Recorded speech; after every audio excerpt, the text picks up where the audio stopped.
grandmother was a wonderful person. She taught me how to play the game Monopoly. She understood that the name of the game is to acquire. She would accumulate everything she could, and eventually she became the master of the board. And then she would always say the same thing to me. She'd look at me and she'd say, "One day, you'll learn to play the game." One summer, I played Monopoly almost every day, all day long. That summer, I learned to play the game. I came to understand the only way to win is to make a total commitment to acquisition. I came to understand that money and possessions, that's the way that you keep score. And by the end of that summer, I was more ruthless than my grandmother. I was ready to bend the rules if I had to win that game. And I sat down with her to play that fall. I took everything she had. I watched her give her last dollar and quit in utter defeat. And then she had one more thing to teach me. Then she said, "Now it all goes back in the box." All those houses and hotels, all the railroads and utility companies, all that property and all that wonderful money. Now it all goes back in the box. None of it was really yours. You got all heated up about it for a while. But it was around a long time before you sat down at the board. And it will be here after you're gone. Players come and players go. Houses and cars, titles and clothes, even your body.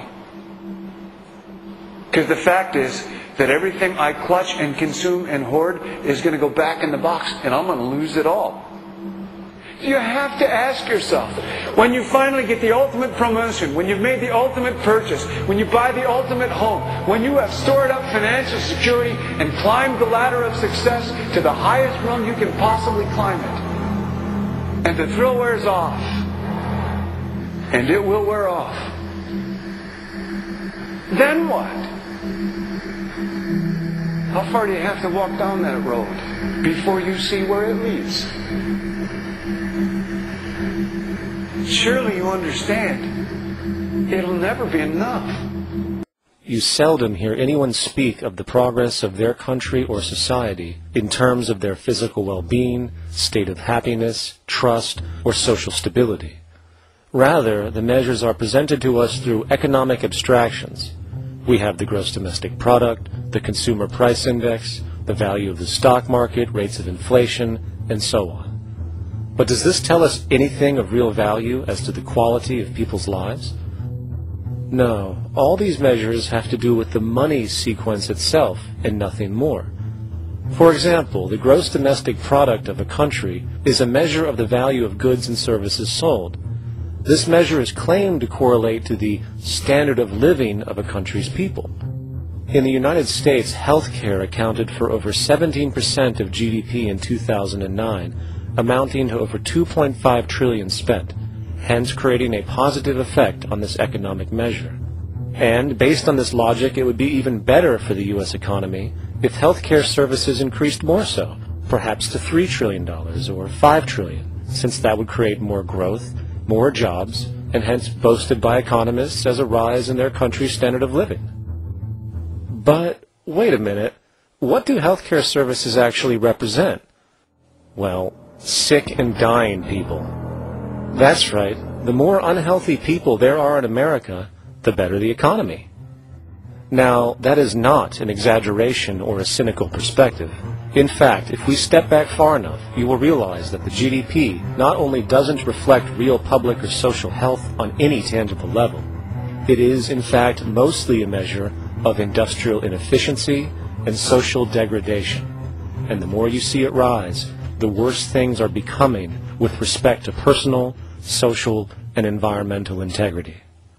You have to create problems to create profit. This immutably wasteful consequence of the system could be termed intrinsic obsolescence. However, this is only one part of a larger problem. A fundamental governing principle of market economics, one that you will not find in any textbook, by the way, is the following. Nothing produced can be allowed to maintain a lifespan longer than what can be endured in order to continue cyclical consumption. In other words, it is critical that stuff break down, fail, and expire within a certain amount of time.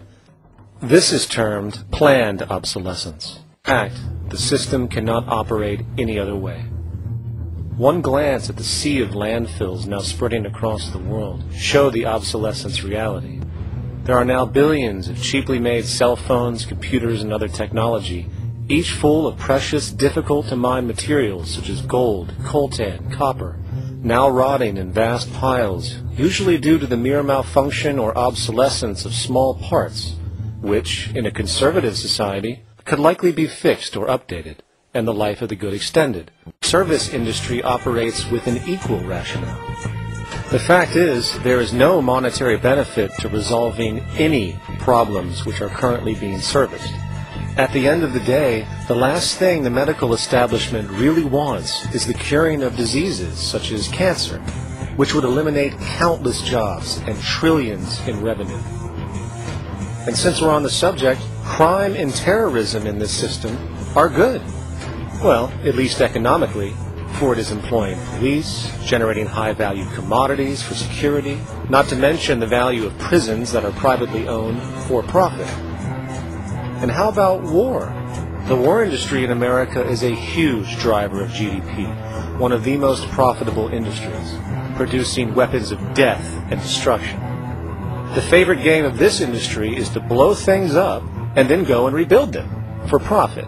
We saw Based on rampant consumerism. It is based upon the fact that mainstream media, and especially commercial advertising, all corporations who need this infinite growth, have convinced us or brainwashed most people in America, and hence the world, that we have to have X number of material possessions and the possibility of gaining infinitely more material possessions in order to be happy. That's just not true. So why do people continue to buy in this way, which is ultimately eco-genocidal in its systemic effects cumulatively? And it just is classical operant conditioning.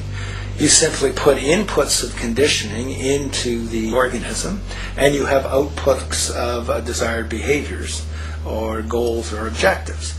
And it has all the resources of technology, and they boast about how they get into the minds of infants. What they hear is already making them conditioned to the brand. Then you see, well, that's how people have been such fools. In a way, they've been taught to be fools. It's a value system disorder.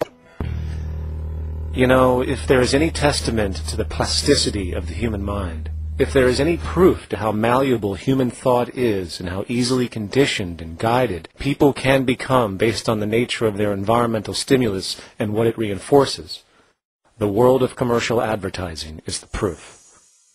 You have to stand in awe at the level of brainwashing where these programmed robots known as consumers wander the landscape only to walk into a store and spend, say, $4,000 on a handbag that likely costs $10 to make in a sweatshop overseas, only for the brand status it supposedly represents in the culture.